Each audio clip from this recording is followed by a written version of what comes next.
Olá, você acompanha o Diálogo Brasil. Nós vamos falar hoje sobre o programa de desligamento voluntário do governo federal, que tem como objetivo reduzir os gastos com funcionários públicos. A proposta faz parte das medidas para equilibrar as contas do país. Para falar sobre esse assunto, convidamos o assessor especial do Ministério do Planejamento, um dos responsáveis pelo PDV, Arnaldo Lima Júnior. Também participa do programa a planejadora financeira, Gabriela Vale. Sejam bem-vindos e muito obrigado pela atenção de vocês. Antes de começar a conversa, vamos ver qual é a proposta do governo para os servidores que optarem pelo desligamento voluntário. As cartas estão na mesa para os servidores públicos federais que desejam deixar o cargo no governo. A porta de saída pode ser a medida provisória assinada pelo presidente Michel Temer. A MP cria um programa de desligamento voluntário, mais conhecido como PDV. Falta definir as datas para a adesão e o desligamento, mas os critérios já são conhecidos. O valor da indenização será de 125% do último salário, multiplicado pelo tempo no serviço público. Por exemplo, um funcionário que recebe R$10 mil hoje e trabalhou 20 anos no governo, sairia com R$250 mil no bolso. Mas nem todo mundo pode participar do PDV. O servidor que já cumpriu os requisitos para se aposentar foi vetado. Tem preferência o servidor com menos tempo de casa e o que está de licença. A MP também prevê a redução da jornada. O servidor que trabalha 8 horas por dia pode optar por uma jornada de 6 ou 4 horas diárias, com diminuição proporcional do salário. Também há um incentivo nesse caso. O governo pagaria meia hora a mais todo dia.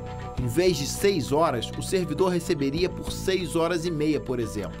Além disso, quem fizer essa opção está liberado para ter outro emprego, seja no setor público ou na iniciativa privada, desde que não haja conflito de interesse e que os horários sejam compatíveis.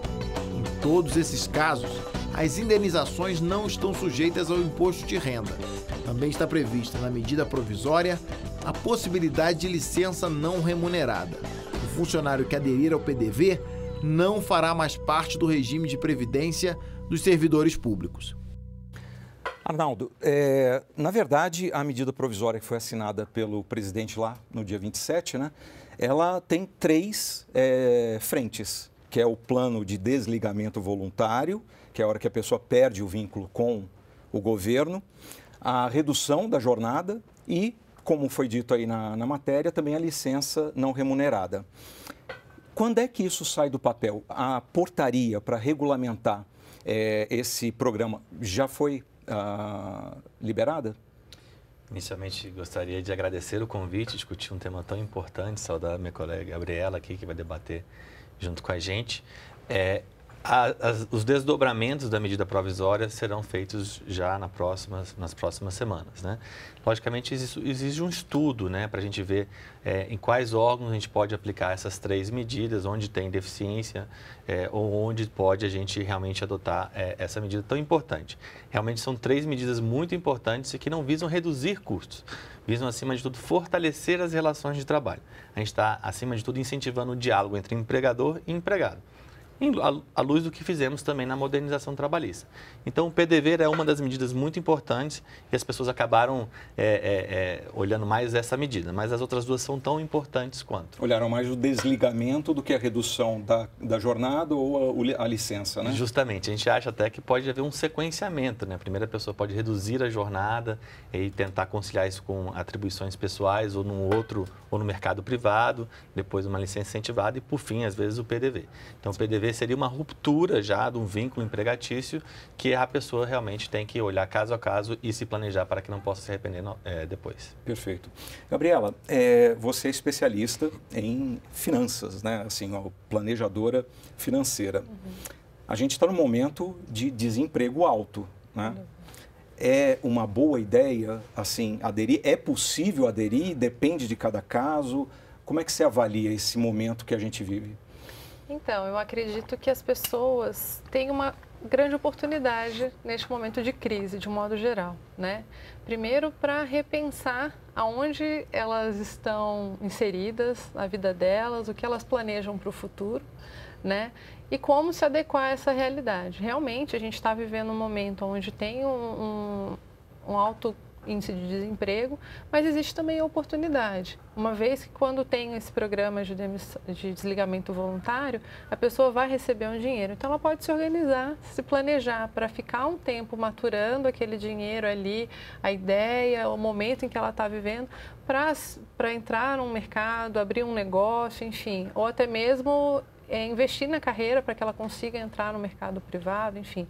Existe a oportunidade, né? Eu acho que tem esse momento e a pessoa tem que se adequar e planejar muito bem essa saída. É o mais importante. Que não vale tomar a decisão da noite para o dia, né? Exatamente. Então tem que fazer conta, tem que entender a realidade, conversar com a família, ver as condições do mercado, o mercado privado, onde ela pode se inserir, onde não, enfim, e se adequar àquilo ali. Mas é essencial um bom planejamento para a tomada de decisão. A gente vai detalhar daqui a pouco o que seria esse bom planejamento, né? Perfeito.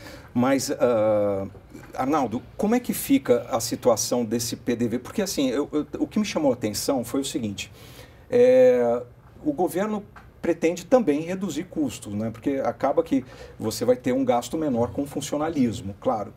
Mas, assim, por que mirar naqueles que estão com pouco tempo de casa e não naqueles que estão prestes a se aposentar?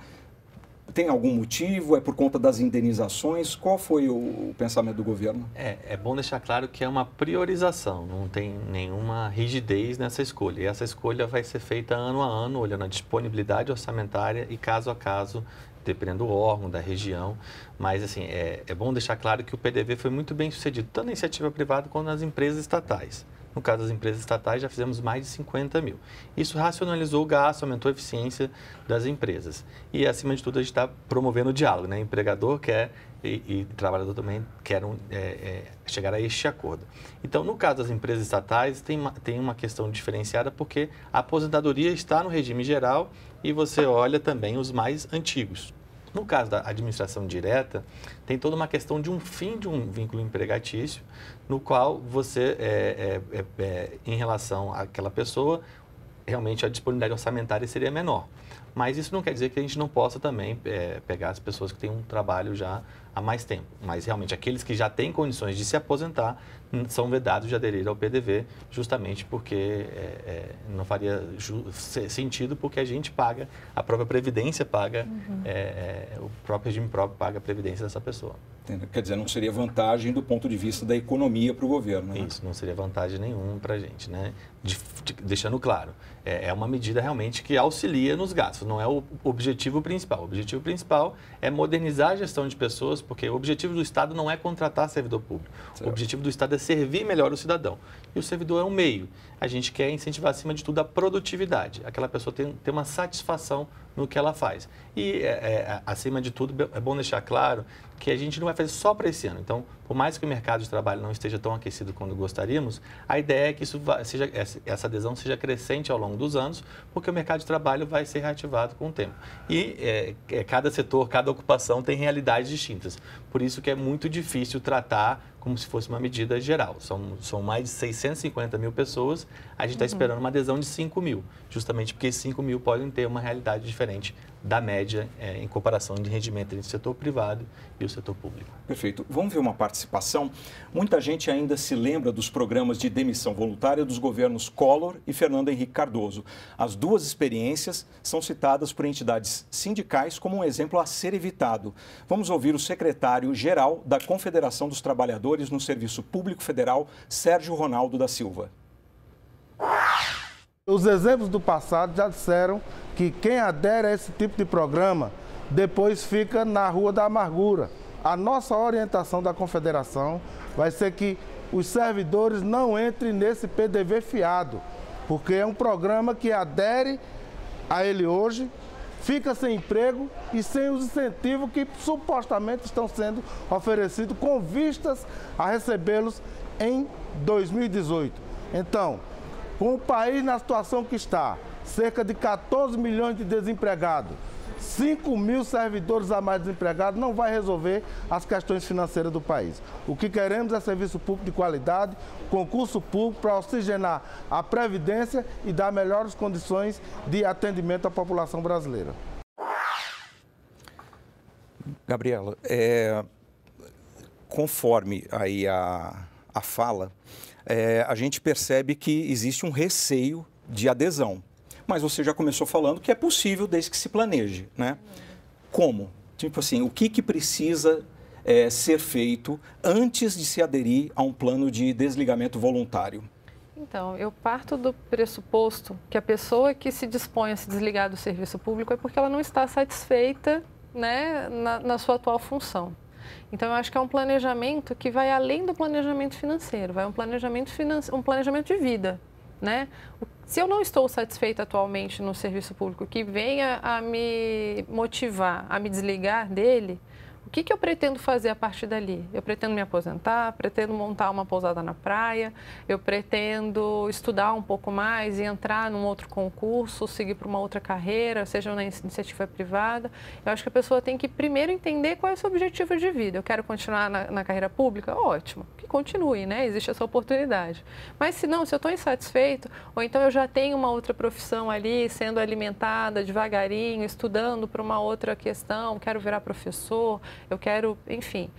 Se for montar um próprio negócio também, que é a oportunidade, uma vez que vai haver indenização, né? É interessante que a pessoa faça contas.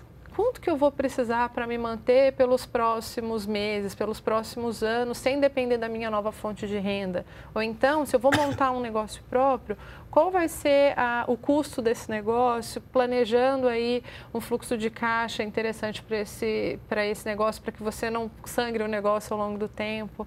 Então, atualmente as pessoas têm uma série de oportunidades de apoio para a tomada de decisão, né? Existem, às vezes, terapeutas que podem ajudar ele a ver se ele está satisfeito ou não para sair daquilo ali, ou até mesmo buscar auxílio do Sebrae para encontrar a informação necessária para a montagem do seu próprio negócio, ou de planejadores financeiros para fazer conta com eles, ajudá-los nesse processo. Em média, quanto tempo a pessoa precisa ter garantido ali de dinheiro para poder fazer uma mudança de vida ali? 1 ano, 2 anos? Ela precisa...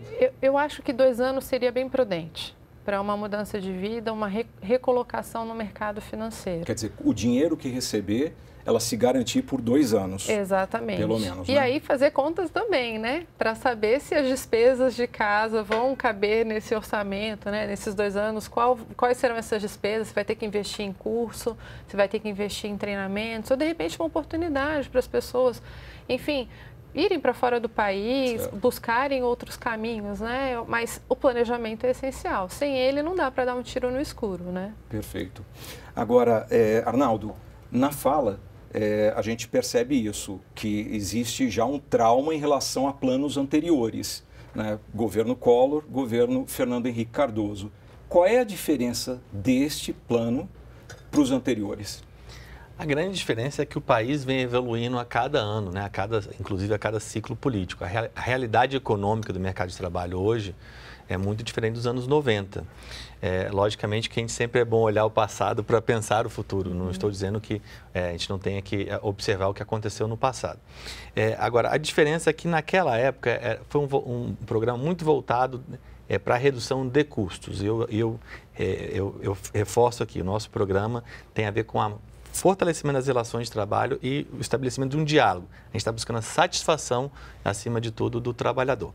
Neste caso, agora, a gente tem um mercado de trabalho cada vez que exige mais qualificação e onde os servidores públicos têm uma média maior, inclusive, que o setor privado, e que isso pode ajudar, sim, numa recolocação. E, agora, realmente, o PDV, ele precisa de um planejamento. Acho que a Gabriela está aqui, acho que é indispensável. No passado, o governo quis ter esse papel de planejar financeiramente para o indivíduo e pensou-se em linhas de crédito que não acabaram sendo bem desenhadas. Por isso que teve uma judicialização. Que é aquela história do governo oferecer financiamentos com juros menores, oferecer o Sebrae como apoio, que parece que acabou não ocorrendo. Acho que esse foi o grande gargalo onde houve um aumento de judicialização. No PDV agora a gente está se debruçando apenas sobre a relação e o vínculo empregatício. A opção depois é da pessoa, então ela tem que se responsabilizar pelos atos, até porque é um ato voluntário. Né? A gente não está forçando em nenhuma dessas 3 medidas. Agora, logicamente que o Sebrae ele pode auxiliar, temos linhas de crédito bastante interessantes em bancos públicos também, mas não tem uma ligação direta com essas 3 medidas. Acho que essa é a grande diferença em relação ao passado. Novamente, acho que o setor público, a qualificação do trabalhador, ele chega ao topo da carreira muito rápido. E, às vezes, ele se sente desmotivado. E, às vezes, tem uma oportunidade no setor privado que ele pode ganhar mais. No setor público, você ganha salário. No setor privado, você pode, às vezes, ganhar até uma renda variável. Pode ter um lucro, um dividendo, se você abrir uma empresa. Então, é uma questão de opção, de preferência. Não tem certo e errado, tem um caso a caso e a gente precisa ter cuidado com cada uma das Agora, o governo já definiu se o pagamento vai ser feito em parcelas ou se vai fazer um pagamento à vista, direto para o trabalhador? Já tem, para o servidor, já tem essa definição? A medida provisória, ela dá faculdade das duas coisas, justamente porque depende do recurso orçamentário. Logicamente, se você tiver o recurso orçamentário, esse ano a gente tem uma dificuldade fiscal maior, mas a gente imagina que quando for um montante em uma vez só, terá uma adesão maior. Mas a gente ainda está fazendo os cálculos para ver se a gente opta por um ou outro. Quer dizer, o montante ainda não está definido isso. Quer dizer, vocês estão avaliando o quanto isso vai impactar lá na meta fiscal, né? Justamente porque a gente tem todo um processo de quem vai requerer, a gente vai ter um desdobramento mais substantivo do que simplesmente comparar com a medida dos anos 90, né? A partir dos requerimentos, a gente consegue saber quanto de orçamento a gente precisa para efetivar esse desejo dos trabalhadores. Certo. Tem alguma data prevista para essas coisas estarem definidas? Eu diria que nas próximas 2 semanas a gente deve soltar as regulamentações da medida provisória para deixar um pouco mais claro. Lógico que isso é um processo, né? Então a gente vai mostrar quais são as áreas, os locais, os cargos que a gente sugere, mas isso também depende da vontade dos trabalhadores, né? Então a gente imagina que nas 2 semanas muita coisa vai ter melhores desdobramentos aí. Perfeito. Bom, a gente vai fazer um intervalo agora e volta discutindo também a questão da redução de jornada e a licença sem remuneração, tá certo? A gente faz um intervalo, mas não saia daí. Daqui a pouco a gente continua a conversa sobre o programa de demissão voluntária.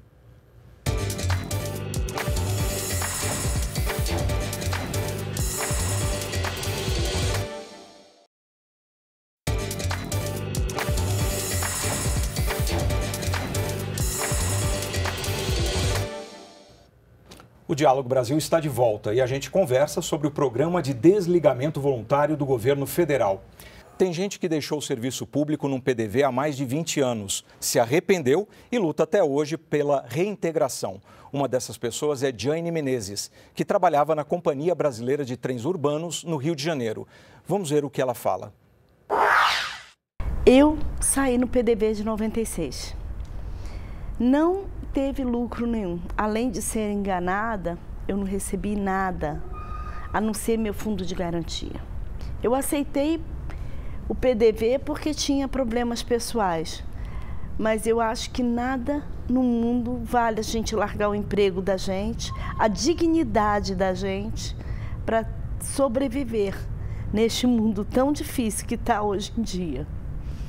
Eu luto com muito sacrifício. Formação não tenho.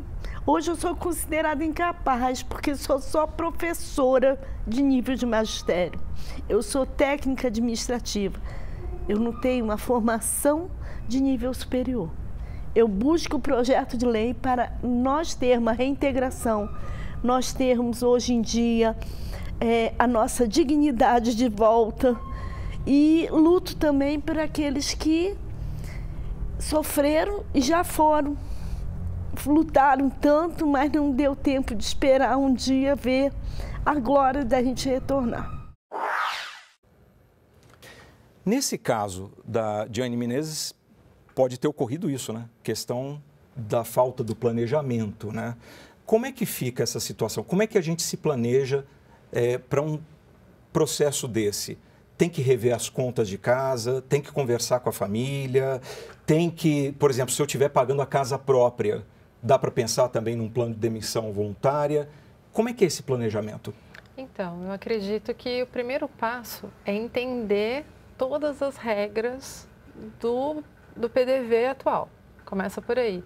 Provavelmente essa senhora, é muito triste a situação dela, mas provavelmente ela não ficou a par de tudo realmente do que seria dito, enfim.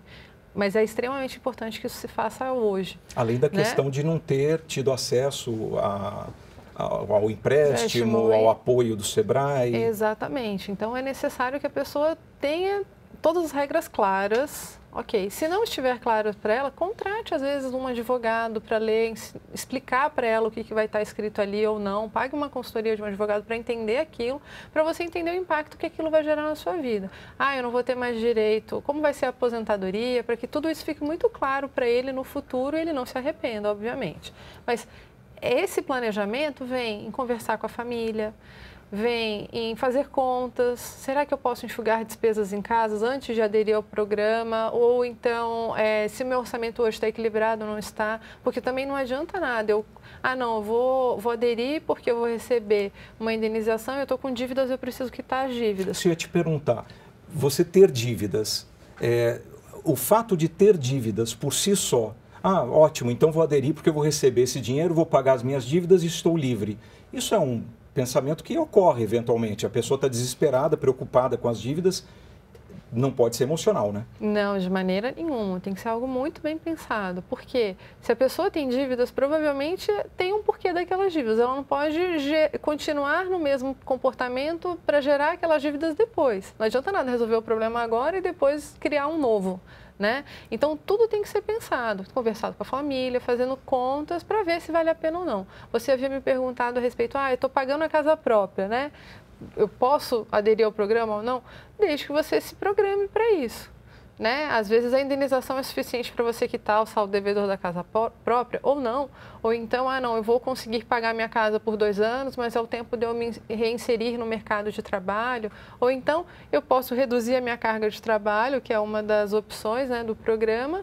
Reduzo minha carga de trabalho, começo a ter um outro emprego, vejo se aquilo ali vai maturar ou não, para daí ir para o desligamento total. Então, tem que ser planejado, tem que fazer conta, tem que ver o impacto disso na sua vida, nos seus planos futuros, para que depois não tenha arrependimentos. Certo. Arnaldo, esse caso é emblemático, né? A pessoa aderiu, não conseguiu se organizar depois, contava com o apoio do governo para a questão de empréstimos e aperfeiçoamento junto ao SEBRAE, não conseguiu.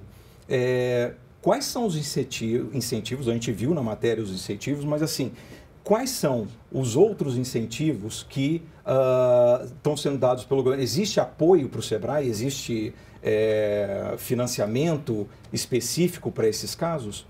Bem, essa é a grande diferença em relação aos PDVs na época do Fernando Collor e Fernando Henrique. Não tem essa ligação direta de incentivo, uma linha de crédito subsidiada, um apoio diretamente para você aderir ao PDV. São questões totalmente separadas, por isso que a gente pede, assim, realmente muito triste, a gente entende que quando a pessoa tem aquela frustração, né, de um planejamento, é muito triste. Ela está brigando na justiça, tem que saber as razões ali, isso a justiça dirá. O ponto principal que acho que ela mencionou é que ela tinha um problema pessoal à época quando ela aderiu ao PDV. Isso que a gente não quer incentivar. A gente quer incentivar que o incentivo financeiro é uma parte importante do equilíbrio pessoal, né, da nossa sociedade, mas não é o único. Por isso que tem que pensar no incentivo financeiro, mas também no planejamento de médio e longo prazo. Então, essa é a diferença. Ainda que o SEBRAE e hoje a gente tem linhas de crédito muito favoráveis para o trabalhador, ela não tem nenhuma relação direta com essas 3 medidas. É bom deixar muito claro isso, porque isso não está escrito em nenhum momento e isso foi um dos pontos que realmente foi mal comunicado e teve citações na justiça que a gente quer evitar totalmente. Agora, nessa rescisão contratual do governo, no término da relação do governo com o servidor, vão ser pagas férias, gratificações, a pessoa vai ter direito, por exemplo, a manter a previdência privada, por exemplo?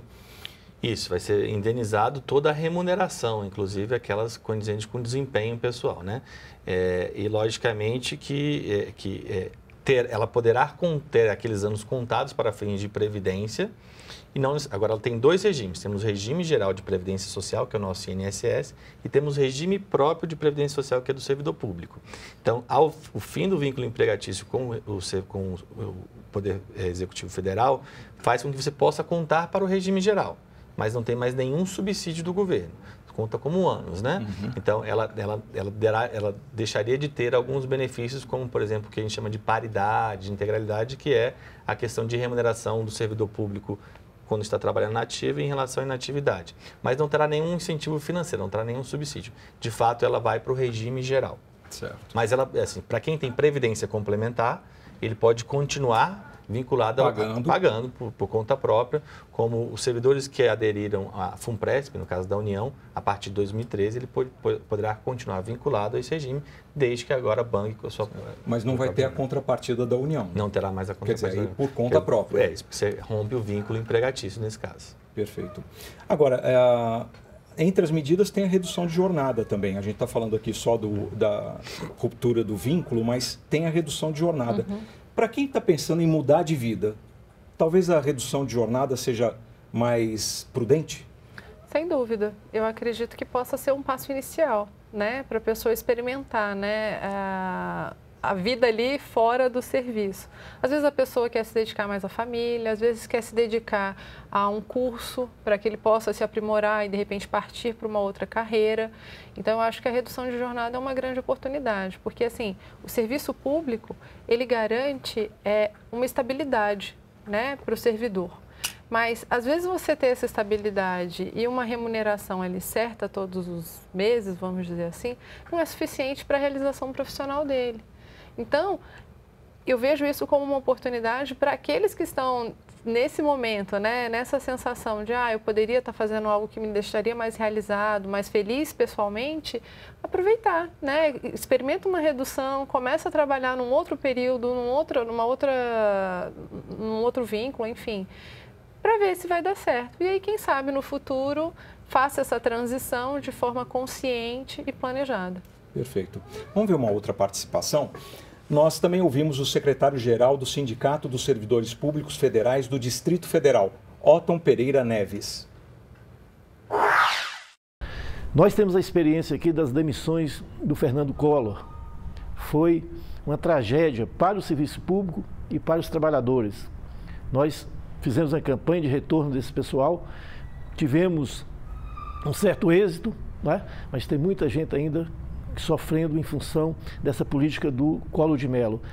Temos o PDV do FHC, uma luta para retornar essas pessoas, não obtivemos êxito ainda. Porém, são exemplos claros que quem está hoje no serviço público não deve aderir ao PDV, nem à redução da carga horária, muito menos nessa licença sem vencimentos. Portanto, nossa orientação é clara. Vamos nos dedicar cada vez mais ao serviço público para vencer esse momento de estado de exceção que nós estamos vivendo. É isso, né, Arnaldo? Quer dizer, você tem essa questão da ruptura que realmente as pessoas ficam assustadas, mas é possível, então, fazer primeiro a redução de jornada para depois pensar num afastamento e até numa ruptura. Quer dizer, o pensamento do governo é até o contrário do que se imagina, é isso? Pois é, não tem uma ligação direta entre esses três incentivos, mas de fato a gente sugere que a redução de jornada pode ser o passo inicial. É bom deixar claro que a gente está alinhando o Brasil às melhores práticas internacionais. A redução de jornada, quando você olha nos países mais desenvolvidos, da OCDE, na Europa, no caso, mais de 15% tem uma redução de jornada.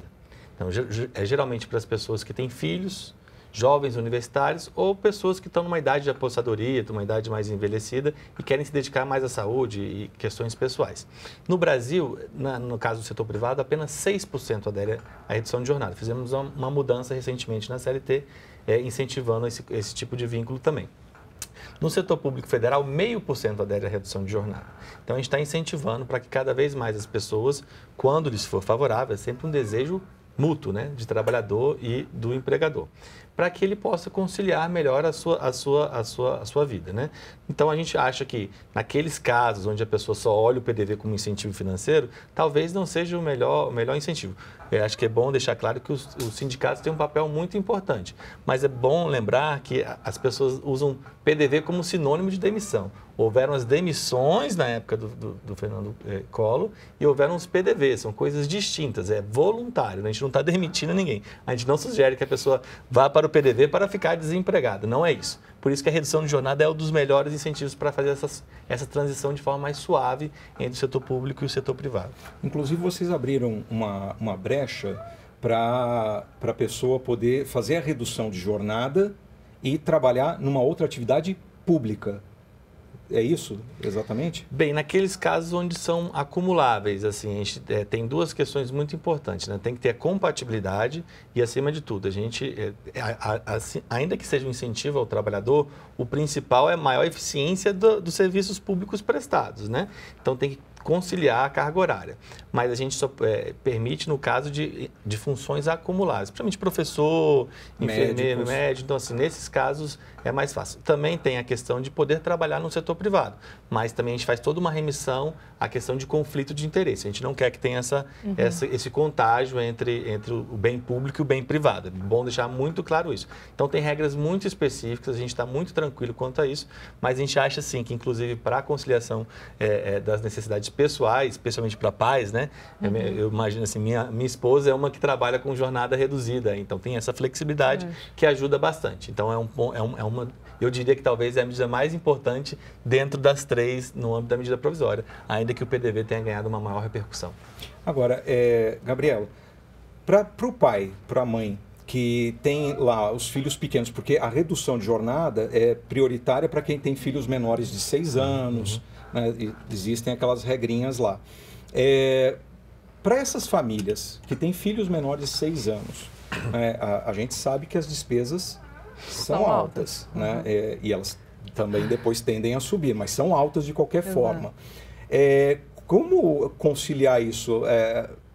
Quer dizer, você reduz sua carga de trabalho, tem uma redução salarial e, ao mesmo tempo, você tem filhos pequenos para cuidar. Não é uma situação também que deixa a pessoa entre a cruz e a espada? Não necessariamente, é toda uma questão de priorização da família, né? Porque, às vezes, essa pessoa que tem uma carga de trabalho cheia, vamos dizer, e trabalha 8 horas por dia, ela tem que contratar uma pessoa para ficar com esses filhos no contraturno da escola. E aí, ali, tem um impacto muito grande no orçamento. E, às vezes, a redução da sua carga de trabalho permite que ela fique com o filho no contraturno, não precise contratar mais aquela pessoa que ficava com os filhos e ainda tem um tempo de qualidade com o seu filho. Dê a atenção que os filhos merecem. Porque, mais uma vez, eu reforço aqui, dinheiro, às vezes, é só dinheiro.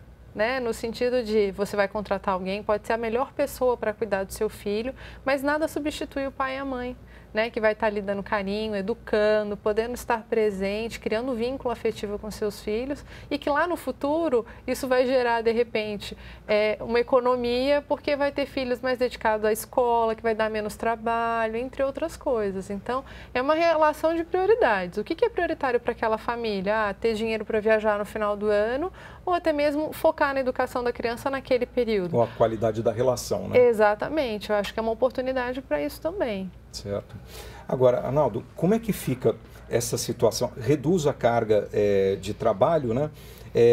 Mas se ele quiser voltar até a carga que ele tinha, ele vai poder fazer esse pedido para o governo e falar, olha, eu desisti, eu resolvi que reduzir a carga não vai dar certo, eu quero voltar a ter 8 horas de trabalho por dia. É possível? É possível, é justificável e é interesse, nesse caso, do trabalhador. Ele querendo voltar à carga horária anterior, automaticamente a gente concede essa volta a uma carga horária. Isso não vai depender de existência de recurso do governo para voltar a pagar esse trabalhador? Não, de forma alguma, como isso já é hoje. Hoje já tem uma redução de jornada. A diferença é que na medida provisória a gente está adicionando meia hora a mais. A gente está pagando meia hora para que as pessoas, no caso ela trabalha 6 horas, receberia 6 horas e meia. Então tem até um aumento salarial, ainda que a redução tem uma redução de carga horária, né?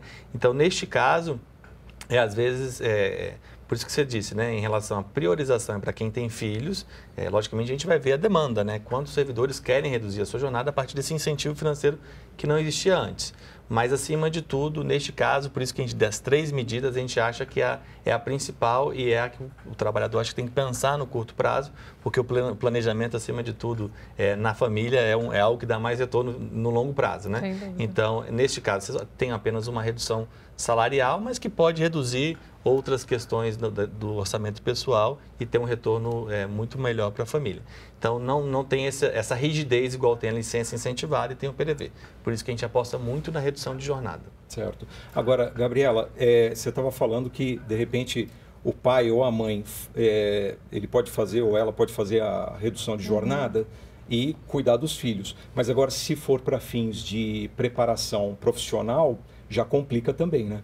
Tipo assim, se a pessoa está querendo reduzir a carga horária para poder fazer um curso, para trocar de profissão no futuro, aí também já é um outro elemento que vai complicar a decisão da família, né? Exato, por isso que tem que se fazer contas, né? Eu acho que qualquer decisão a ser tomada vai ter um impacto financeiro na vida dessa família, dessa pessoa. Então, ela tem que se organizar. O brasileiro, por cultura, ele ensina os filhos desde muito novos a escovarem os dentes, a cuidarem da higiene bucal deles. Mas, infelizmente, o brasileiro não tem essa cultura de educar as famílias a falarem de dinheiro, a olharem para o dinheiro, a fazerem contas diariamente. Então, o brasileiro tem que criar esse hábito de fazer contas, de pôr no papel quais são os seus planos, o que eu quero hoje, o que eu quero amanhã, o que eu quero daqui a 10, 15, 20 anos. Então, eu acho que essa é uma oportunidade para as pessoas pararem e refletirem. Eu quero ter uma redução de carga de trabalho. Vai impactar em quantos por cento na minha receita? Eu vou reduzir tantos por cento. Ótimo, eu quero fazer isso para tal coisa. Para fazer tal curso, eu preciso ter tanto. Vai caber? Não vai. Então, eu vou ter que buscar outra alternativa. Entendeu? Então, tudo tem que ser planejado. Tem que ser feito contas, mas o mais importante é a pessoa entender qual é o seu objetivo de vida. Aonde eu quero chegar com aquilo ali? Eu quero continuar na carreira pública? Ótimo, continue ali. Eu estou insatisfeito? Busco uma nova oportunidade. Perfeito. Vamos fazer mais um intervalo, daqui a pouco a gente volta. Agora a gente vai fazer mais um intervalo, daqui a pouco a gente volta a falar sobre as medidas do governo para reduzir gastos com servidores do Poder Executivo Federal. É daqui a pouco.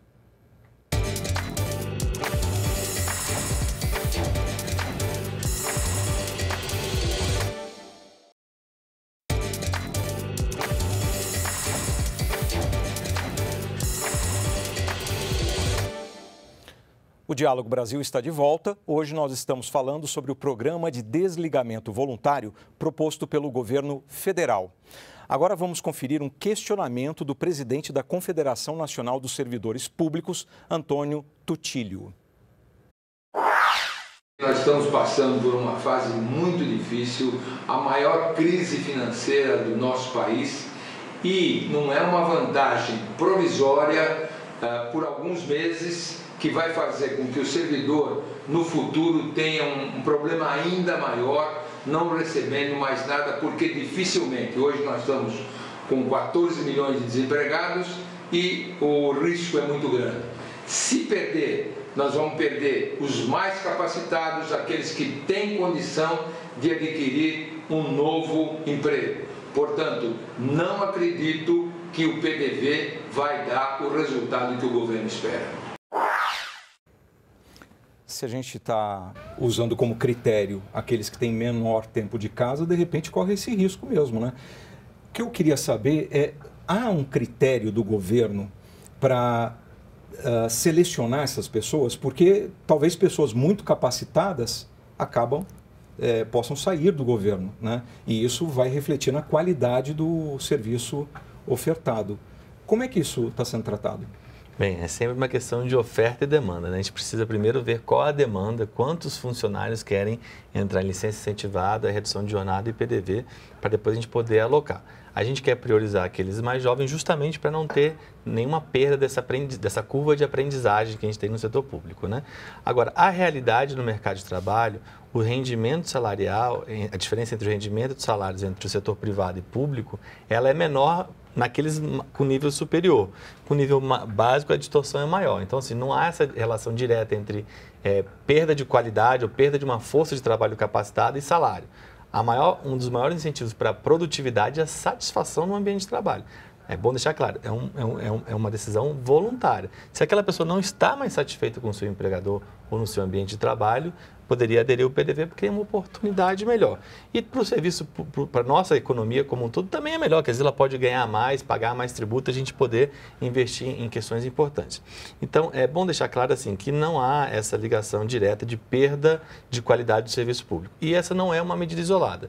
Também tivemos várias medidas de redução de cargos. É uma medida, sim, que auxilia na questão fiscal. A gente está prevendo aí uma questão de R$ 1 bilhão entre as 3 medidas, mas perto do desafio que a gente tem de 139, ela é muito pouca. Quer dizer, 139 bilhões é o déficit esperado para esse ano. Quer dizer, para o ano que vem, 129 bilhões. Correto. E a economia com esse programa seria de 1 bilhão por ano. Quer dizer, dá 1% do déficit esperado para o ano que vem. Quer dizer, o impacto financeiro é mínimo, né? O impacto fiscal, logicamente que, de novo, é muito difícil estimar, tendo em vista que foram programas que foram utilizados, no caso do PDV, há muito tempo, né? A redução de jornada é possível que tenha uma adesão maior e possa até superar esse 1 bilhão, no caso aí. Justamente como eu disse, né? No mundo, 15%, no Brasil, no setor público, 0,5% adere. Então, a ideia é que seja crescente ao longo do tempo. Mas o ponto principal não é a redução do impacto fiscal. O ponto principal é o aumento da eficiência dos serviços públicos.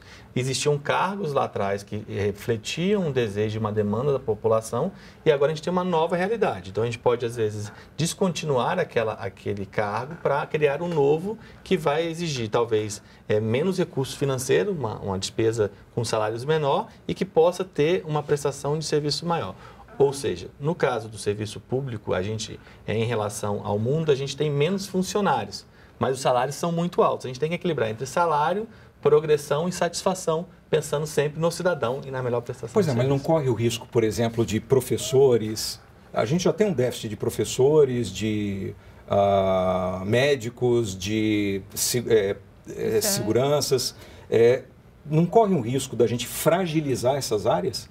Não, justamente. Primeiro, deixar claro que nem toda área poderá aderir. Por isso que a gente precisa de um dimensionamento das demandas e da força de trabalho de cada órgão, né? Quer dizer, isso ainda vai ser regulamentado, quer dizer, vai ter uma portaria dizendo quais são as áreas onde isso pode ocorrer. Justamente, onde tem escassez de mão de obra, ali a gente não vai permitir o PDV. E, acima de tudo, a gente vai ter, ainda que a gente tenha suspendido os concursos públicos, os ingressos a gente vai olhar essas demandas, onde tem mais urgência. Agora, na prática, é bom deixar claro que depois da Previdência, que responde por 57% de todas as despesas primárias, a segunda maior despesa é com o pessoal.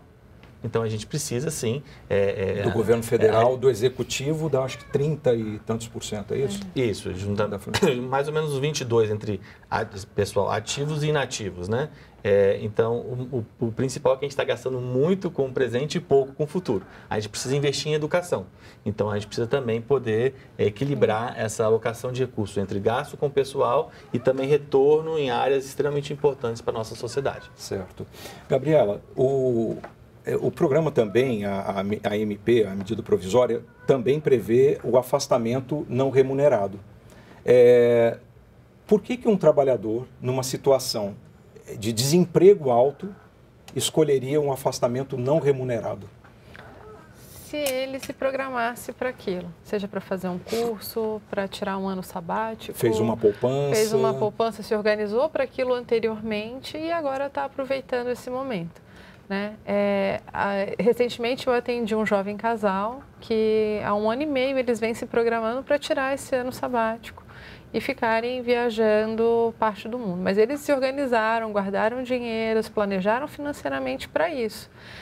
Se eles fossem funcionários públicos, eles não conseguiriam ter essa oportunidade. Agora, quem sabe, tenham isso. Então, de repente, se for uma medida que permita uma adesão ao longo do tempo, as pessoas podem começar a se programar agora, né? Porque também é algo que você não consegue se programar em 2, 3 meses. Tem que ter um planejamento, eu diria aí, de pelo menos, no mínimo 1 ano, vamos dizer assim, para a pessoa conseguir tirar mais 1 ano, né? Então, a pessoa pensando agora, conseguindo ter essa organização, pode ser uma oportunidade para fazer um curso fora, ou até mesmo para se dedicar um ano à família, né? Que às vezes a família tem pessoas doentes que necessitam de mais atenção, enfim, são oportunidades que surgem, né? Que inclusive esse é o foco, né? Esse é o grande foco. A gente tem servidores bastante capacitados, assim, com nível de mestrado, doutorado, que recebem propostas para fazerem pesquisa lá fora, em universidades de ponta, e que podem até mudar a vida. Então, você tem uma suspensão daquele contrato de trabalho, ele não deixa de ser servidor, mas ele deixa de receber o salário por aquele período. E aí ele consegue, de repente, conciliar ou com uma vida acadêmica ou com uma oportunidade no organismo internacional e pode até repensar.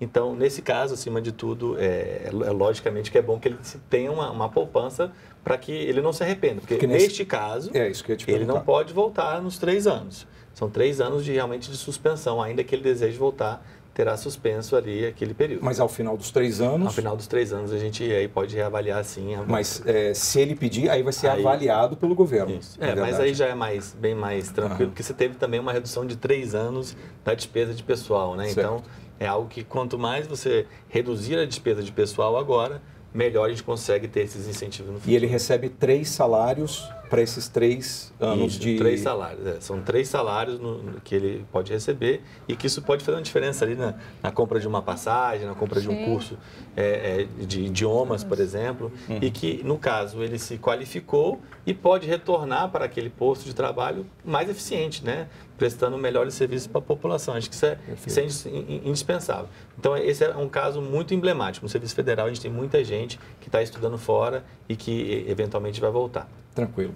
Vamos ver uma última participação, a gente já está chegando perto do final do programa.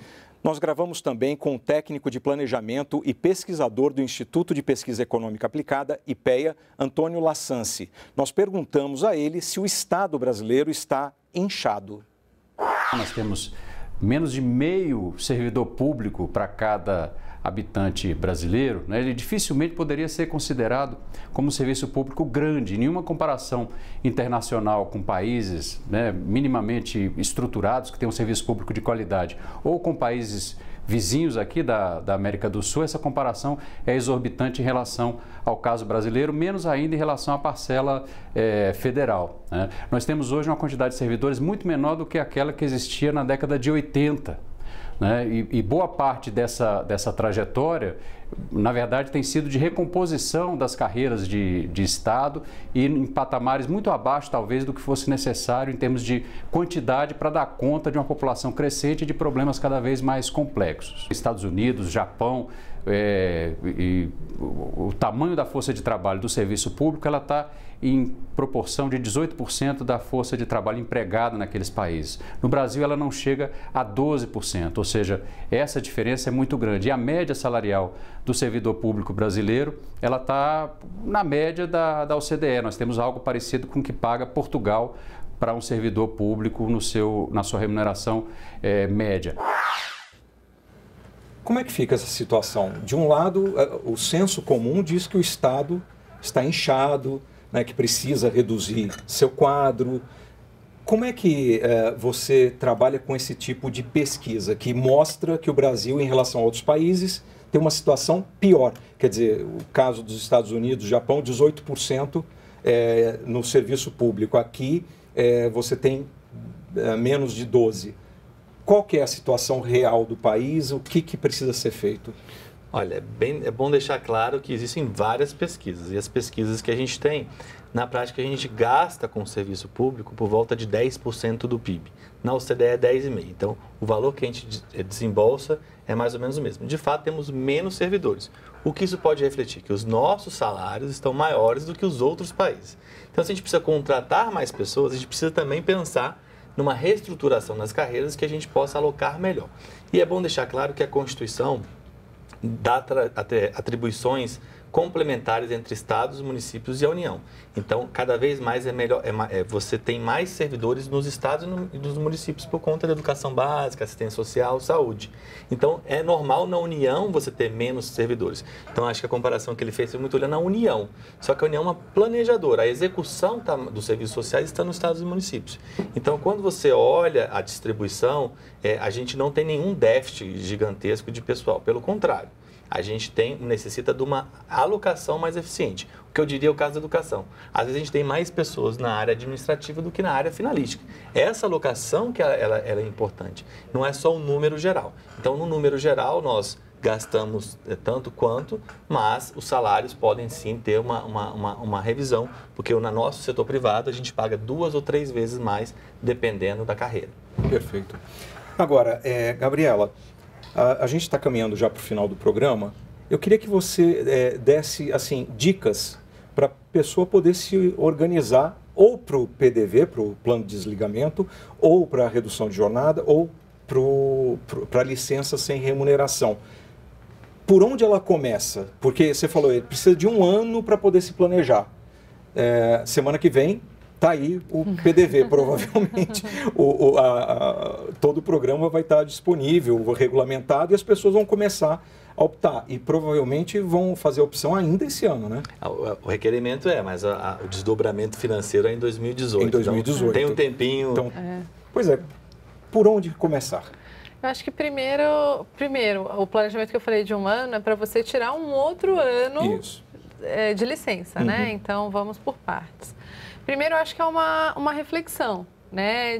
De como está a sua vida atualmente e do que você espera para o futuro. Precisa ser avaliado primeiro a satisfação do funcionário naquilo que ele faz hoje? Exatamente. A pessoa precisa entender se ela está feliz naquela posição ou não. Se ela não está feliz e ela se vê fazendo outra atividade ou deseja experimentar outra atividade, eu acho que é o passo inicial para pensar nos outros desdobramentos, né? Aquela pessoa que já chega no trabalho derrubada todo dia. Exatamente. Levanta como se tivesse um peso nas costas todo dia, vai para o trabalho infeliz, está ali comemorando porque chegou sexta-feira, porque não está mais aguentando, está fazendo o que faz.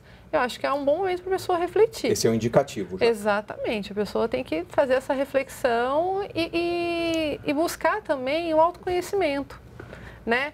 Olha, quero o que para a minha vida? Né? Estou satisfeita, não estou? Eu posso mudar dentro do funcionalismo público? Acho que pode ser um primeiro passo, né?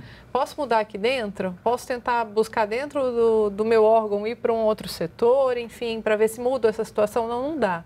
Estou insatisfeito, eu quero mudar. Ótimo. E aí ele pensa nas outras etapas. Às vezes o trabalho de um psicólogo, uma terapia, um coaching, que hoje em dia tem vários no país, vários capacitados, possam ajudar.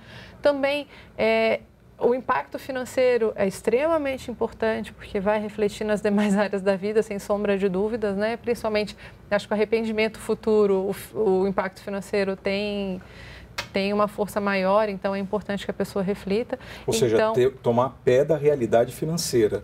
De preferência com alguém que entenda de finanças, exatamente, né? Assim, não querendo fazer propaganda, mas assim, na verdade, eventualmente a pessoa acha que ela está vendo bem a situação financeira dela. Exato. Né? E não tem muito... E o trabalho do planejador financeiro é exatamente esse, ter uma visão de fora do envolvimento emocional daquele problema, né? Então, quando a gente tem um problema, às vezes você conversando com um amigo, conversando com um colega, ele pode te dar uma visão, se você olhar por esse outro lado, e esse é o papel de todos esses profissionais que a pessoa pode se cercar para a tomada de decisão. Seja um advogado para ler direitinho todas as regras e a pessoa ter toda a consciência do impacto que aquilo pode gerar na sua vida.